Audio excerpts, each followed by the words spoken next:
பாத்தீங்கன்னா தமிழ் தாய் வாழ்த்து வந்து ஏன் வந்து முதல்ல பாடப்படலை அப்படின்னு நம்ம எல்லாம் கேள்வி எழுப்பிட்டு இருந்த சமயத்துல இன்ஸ்டாவில் அவங்க போடுறாங்க தமிழ் வந்து வெறும் 2000 வருடத்துக்கு முன்னாடி தான் வந்துதான், சமஸ்கிருதம் 3000 வருடத்துக்கு முன்னாடி வந்துதான். இது வந்து ஒரு நகைப்புக்கு உள்ளானது இல்லையா? இந்த தகவலை அவங்க வந்து பரப்புறாங்க, இதையே தான் வந்து நம்புறாங்க.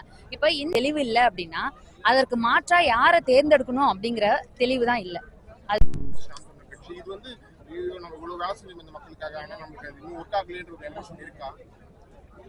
அது இருக்கதான் செய்யுது. ஏன்னா வந்து நாங்க இவ்வளவு தூரம் வந்து பரப்புரை மேற்கொண்டு நேர்மையான ஒரு முறையில வாக்குக்கு வந்து பணம் கொடுக்காம மக்கள் இடத்துல போய் நின்னோம். நாங்க பரப்புரை போன போது எல்லாமே வந்து மக்கள் சொன்னது வந்து அவங்களோட குறைகள் இதுவரைக்கும் வந்து டாஸ்மாகால இருந்த எல்லா குறைகளையும் வந்து சொன்னாங்க. சாலை இல்லை, எந்த ஒரு அடிப்படை வசதியுமே எங்கேயுமே இல்லை. அது வந்து மக்கள் வந்து தெளிவா சொன்னாங்க. ஆனா மக்களுக்கு எதுல தெளிவு இல்லை அப்படின்னா அதற்கு மாற்றா யாரை தேர்ந்தெடுக்கணும் அப்படிங்கிற தெளிவு தான் இல்லை. அதுதான் வந்து மக்கள்கிட்ட இல்லை. இது வந்து எங்களுக்கு வருத்தத்தை தான் வந்து கொடுக்குது. இருந்தாலும் வந்து நாங்க செய்து முடிக்க வேண்டிய பணி வந்து இன்னும் கூட இருக்கு. அவர்களுக்கு எந்த விதத்துல வந்து நாங்க சொல்லி புரிய வைக்கணும் அப்படிங்கிறது, குறிப்பாக இளைஞர்கள் வந்து இந்த கவர்ச்சியாகவும் பொய்யான தகவல்கள் வந்து பரப்பப்படுது, அதை வந்து அவங்க நம்புறாங்க. புத்தகங்கள்ல இருக்கிறது தான் வந்து உண்மையான வந்து தரவுகள். ஆனா அவங்க நினைக்கிறது வந்து இன்ஸ்டால வந்து பரப்பப்படுற தகவல். இப்போ குறிப்பா பாத்தீங்கன்னா தமிழ் தாய் வாழ்த்து வந்து ஏன் வந்து முதல்ல பாடப்படலை அப்படின்னு நம்ம எல்லாம் கேள்வி எழுப்பிட்டு இருந்த சமயத்துல இன்ஸ்டாவில் அவங்க போடுறாங்க தமிழ் வந்து வெறும் 2000 வருடத்துக்கு முன்னாடி தான் வந்துதான், சமஸ்கிருதம் 3000 வருடத்துக்கு முன்னாடி வந்துதான். இது வந்து ஒரு நகைப்புக்கு உள்ளானது இல்லையா? இந்த தகவலை அவங்க வந்து பரப்புறாங்க, இதையே தான் வந்து நம்புறாங்க. இப்ப இந்த அரசியலை வந்து நம்ம மக்கள் இடத்துல எப்படி எடுத்துட்டு போகணும்? அண்ணன் சொன்னாங்கல்ல, நம்ம மக்களுக்கு எவ்வளவோ பாடங்களை வந்து கொடுத்துட்டோம். மக்கள் வந்து இப்போதைக்கு நமக்கு ஒரு பாடத்தை சொல்லி கொடுத்துருக்காங்க. அதை எடுத்துக்கிட்டு தான் வந்து அடுத்த கட்ட நகர்வுக்கு நம்ம போகணும் அப்படின்னு சொல்லிட்டு, அப்ப அதை வந்து எப்படி கையாளுறதுங்கிறத தான் நம்ம கத்துக்கணும் இனி வர்ற காலங்கள்ல.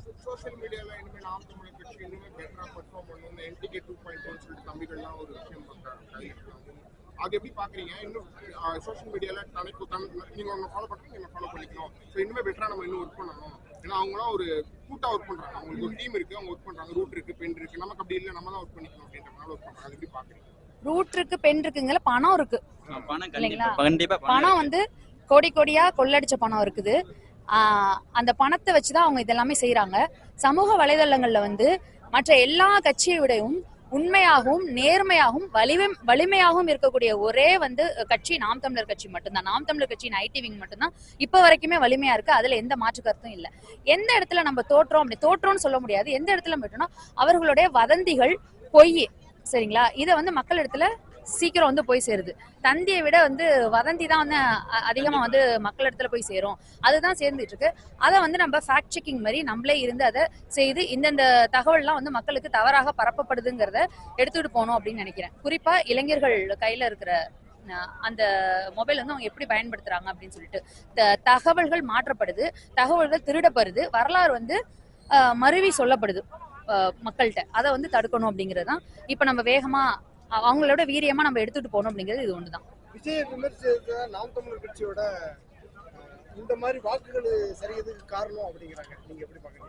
இல்ல, அவர் எப்படி விமர்சிக்காம இருக்க முடியும்? இப்ப அவர் ஒரு நடிகரா இருந்திருந்தாருன்னா விமர்சிக்காம இருக்கலாம் இல்லைங்களா?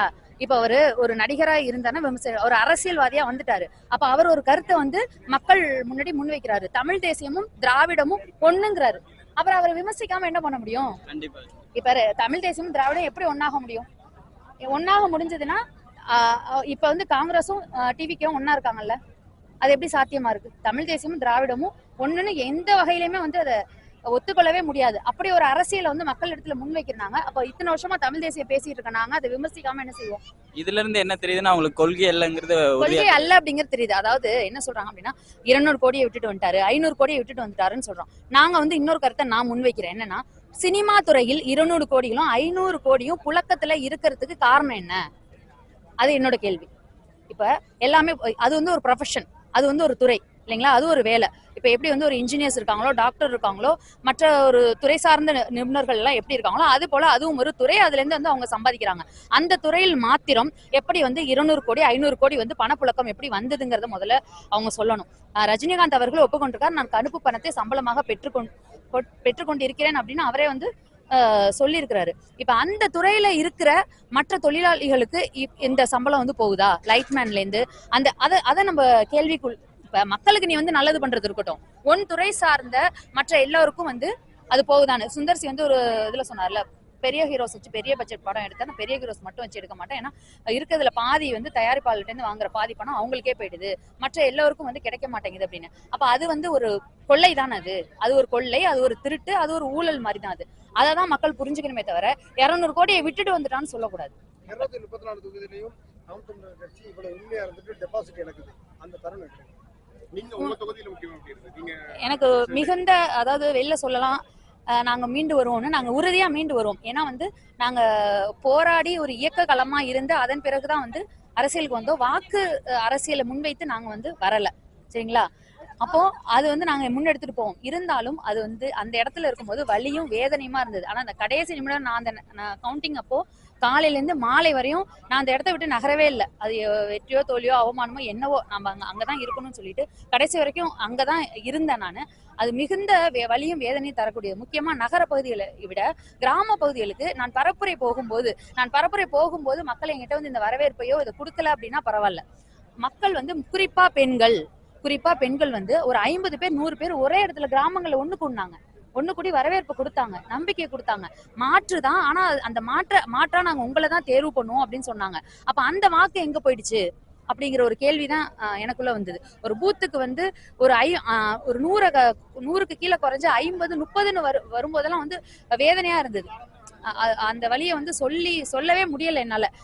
ஏன் திமுக காரங்களே வந்து பேச ஆரம்பிச்சாங்க, எங்களுக்கு போடல பரவாயில்ல, உங்களுக்கு தானே போட்டிருக்கணும், உங்க அண்ணனுக்கு தானே, சீமான் அண்ணனுக்கு தானே போட்டிருக்கணும் அப்படின்னு.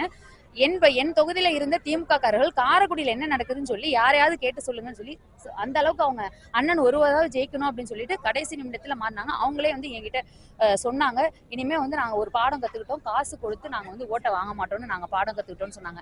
அதை தான் நான் சொன்னேன். ஐயா இதை தானே அப்துல்லா ஐயா சொன்னாங்க, எங்க இதுல வந்து எம்பி அப்துல்லா ஐயா சொன்னாங்க. நான் சொன்னேன், இதை தானே வந்து நாங்க இத்தனை வருஷமா சொல்லிட்டு இருந்தோம், எங்க அண்ணன் சொல்லிட்டு இருந்தோம், சொன்னீங்கம்மா இப்பதான் எங்களுக்கு அது புரியுது அப்படின்னு சொல்லி சொன்னாங்க. வேதனையோட தான் இருந்தது, வலியும் வேதனையும் தான் இருந்தது.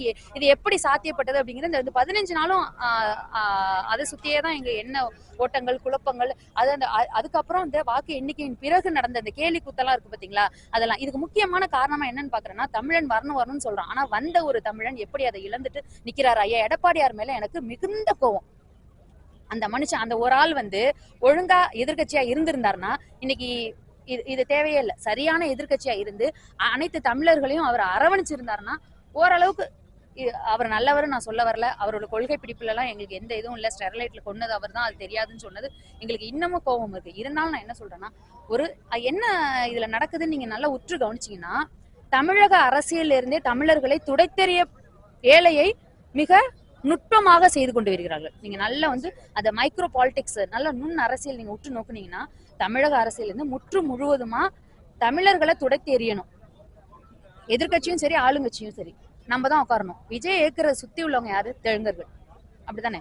அதுல அமைச்சரா இருக்கணும் தெலுங்கர்கள். இப்ப தமிழ்நாட்டுல ஒரு அமைச்சர் அவர்களுடைய மொழியில் பெருமிதமா பதவி ஏற்க முடியுது அப்படின்னா அதை என்னால ஜீரணிச்சுக்கவே முடியல. நாங்க தோர்த்தது கூட பரவாயில்ல, அதை வந்து என்னால ஜீரணிச்சுக்க முடியல.